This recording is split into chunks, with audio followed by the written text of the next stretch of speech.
मुख्यमंत्री जी 1 लाख रुपए देने का काम कर रहे हैं, 60,000 बेटी के खाते में जाते हैं और उसके बाद 25,000 का सामान दिया जा रहा है और 15,000 रुपए व्यवस्थाओं के लिए रखे जाते हैं। बहुत सारा सामान आपको दिया गया और उसके पीछे लक्ष्य यही है, उसके पीछे सोच हमारी यही है कि हमारी बेटी किसी के ऊपर बोझ न पड़े। हमने सिर्फ नारा ही नहीं दिया बेटी सशक्तिकरण का, बेटी के स्वावलंबन का सिर्फ नारा ही नहीं दिया, हमने ये भी सोचा है कि हमारी बेटियां सशक्त बने, स्वावलंबी बने, प्रसन्न रहें। और इसी नारे के तहत इस तरह की योजनाएं बनाई गई और आज सामूहिक विवाह योजना भी इसी के तहत कार्यक्रम संपन्न कराया जा रहा है। भाइयों बहनों, यहाँ पे बेटियों की माएं भी हैं, बड़ी संख्या में हम देख रहे हैं, माँ बाप हैं। भाइयों बहनों, बहुत सारे कार्यक्रम में जाने का सुअवसर हमको प्राप्त होता है। मैं बात करती हूँ सभी से, माँ बाप कहते हैं कि बहुत बड़ी समस्या हुआ करती थी हमारे सामने, लेकिन भारतीय जनता पार्टी की सरकार बनती है, मोदी जी के नेतृत्व में सरकार बनी, मोदी जी के मार्गदर्शन में, योगी जी के नेतृत्व में उत्तर प्रदेश में सरकार चल रही है। भाइयों बहनों, हमारी हर बेटी खुश रहे, हर बेटी हमारी स्वावलंबी बने, सशक्त बने, इसके लिए लगातार योजनाएं बनाई गई। 3 तरह के नेता हुआ करते हैं, 3 तरह के नेता हुआ करते हैं। एक नेता वो है जो अपने बारे में सोचते हैं, अपने परिवार के बारे में सोचते हैं, और कुछ ऐसे लोगों के बारे में सोचते हैं किसके लिए काम किया जाए, किसके लिए काम ना किया जाए, सोच सोच करके देवड़ियां बांटने का काम किया करते हैं। और दूसरे तरह के नेता वो होते हैं जो अपने समाज के बारे में सोचते हैं और भी आस पड़ोस के बारे में सोचते हैं। भाइयों बहनों, और तीसरी तरह के नेता वो होते हैं जो समाज के बारे में, राष्ट्र के बारे में तो सोचते ही सोचते हैं और साथ में आगे आने वाली पीढ़ियों के बारे में सोचते हैं। ऐसे नेता योगी जी और मोदी जी हैं। भाइयों बहनों, आगे आने वाली पीढ़ियों के लिए भी जो रास्ता बना के जाते हैं, ऐसे नेता योगी जी और मोदी जी हैं। आज उन्हीं के कारण हमारा उत्तर प्रदेश आगे बढ़ रहा है। अनेकों योजनाएं हमारी चल रही हैं, चाहे कन्या सुमंगला योजना हो, चाहे मातृ वंदना योजना हो, बेटी बचाओ बेटी पढ़ाओ योजना हो, न जाने कितनी योजनाएं हमारी चल रही हैं। हर व्यक्ति के पास अपना आवास हो, हर व्यक्ति के पास शौचालय हो, हर व्यक्ति का अपना खाता हो, उसमें पैसे हो, हर बेटी को पढ़ने का अधिकार हो, हर बच्चे को पढ़ाई का अधिकार हो, स्वास्थ्य की सुविधाएं हर व्यक्ति को मिल पाए। और उत्तर प्रदेश में बेहतर कानून व्यवस्था भी है। भाइयों बहनों, बेहतर कानून व्यवस्था है।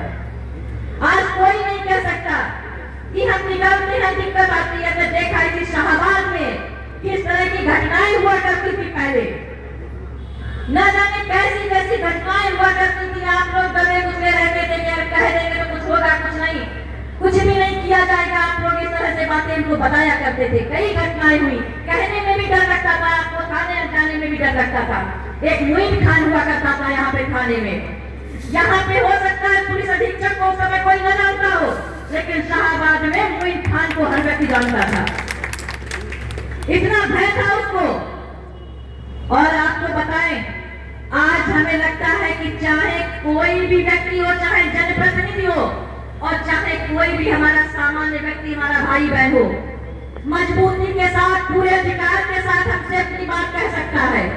और उस समय उस दरबार में जाकर के किसी की हिम्मत नहीं पड़ती थी, तो उस समय के विधायक हुआ करते थे, कोई उनके पास जाकर के अपनी बात कहता, किसी की हिम्मत नहीं थी कि कोई जाकर के अपनी बात कह पाए।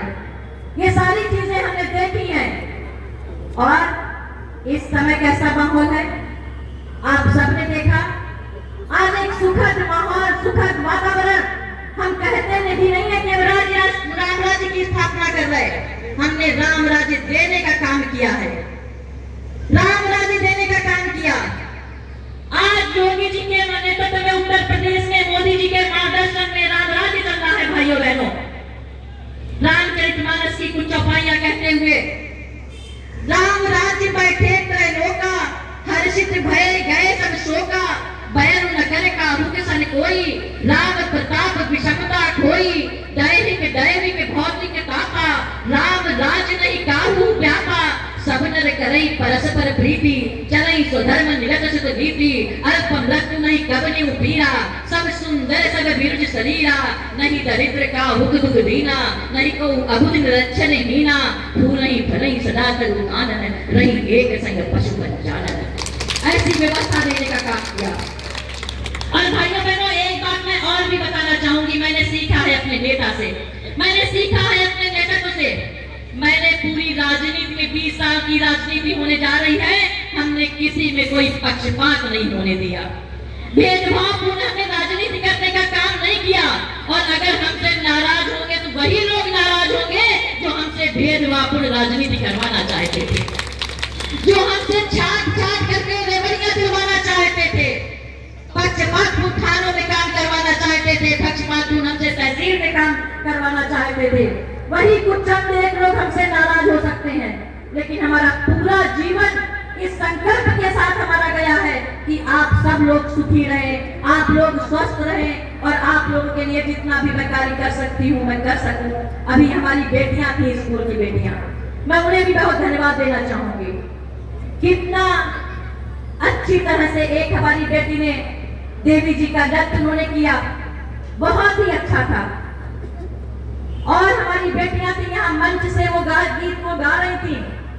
वो एक दिन की तैयारी नहीं है, वो लगातार तैयारी है। किस तरह का बेटियों का काम है, किस तरह के बेटियों के माँ बाप और किस तरह से स्कूल, सारी चीजें उसमें दिखाई दे रही थी। मैं उन सब बेटियों को भी बहुत बधाई देना चाहूंगी। हमारे एडीओ पंचायत भी लगातार काम में लगे रहे, उनका नाम मैंने नहीं लिया था, वो भी पूरी तैयारियों में है। वो अपनी पत्नी के साथ आए हुए, धर्मपत्नी के साथ, उनको भी मैं बधाई देना चाहूंगी। उनकी धर्मपत्नी भी यहाँ पे मौजूद है। और ऐसे अवसर पे सबको आना चाहिए। हम तो चाहेंगे जितने भी हमारे पत्रकार साथी हैं, जब ऐसा अवसर हो तो अपनी पत्नी के साथ आए। नेहा देखो अपने परिवार के साथ में है यहाँ पे मौजूद।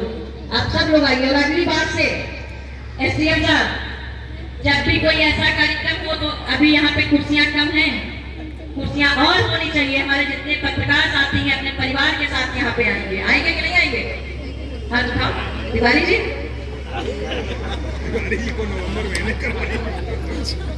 सबको, सुनील जी, सब लोग आइए, सब लोग अपने परिवार के साथ में आइए, क्योंकि सुखद अवसर है, हमको आना चाहिए और आशीर्वाद देना चाहिए। ऐसे अवसर पे आशीर्वाद देना भी बहुत ही जब किस्मत होती है तभी हम आशीर्वाद देने के लिए पहुंच पाते हैं। चाहे हमारे जितने हमारे चाहे प्रमुख हैं, चाहे हमारे प्रधान हैं, चाहे जिला पंचायत सदस्य के, सब भी अपने परिवार के साथ आए। सबके लिए व्यवस्थाएं रहेंगी अलग से, सब आएंगे।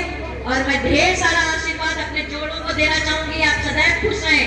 और बेटियों से मैं कहना चाहूंगी, आपके अभी तक एक माँ बाप थे, आप ससुराल जा रहे हैं, आपको एक माँ बाप और मिल रहे हैं, उनकी भी सेवा आपको करनी है अपने माँ बाप समझ करके। और मैं बेटों से भी कहना चाहूंगी, आज से आपकी जिम्मेदारी बहुत बढ़ रही है, बहुत बड़ी जिम्मेदारी है। आपको, आपकी धर्म पत्नी है वो, आपको अच्छे से अपनी जिम्मेदारी, अपने परिवार की जिम्मेदारी का निर्वहन करना होगा, तभी आप एक अच्छे परिवार को चला सकते हैं। और हमें पता है, पूरा भरोसा है कि आप सब सुखी रहेंगे, स्वस्थ रहेंगे, आपका दाम्पत्य जीवन बहुत सुखमय रहेगा। मैं ढेर सारी शुभकामनाएं देते हुए मैं अपनी वाणी को विराम देती हूँ। बहुत बहुत धन्यवाद।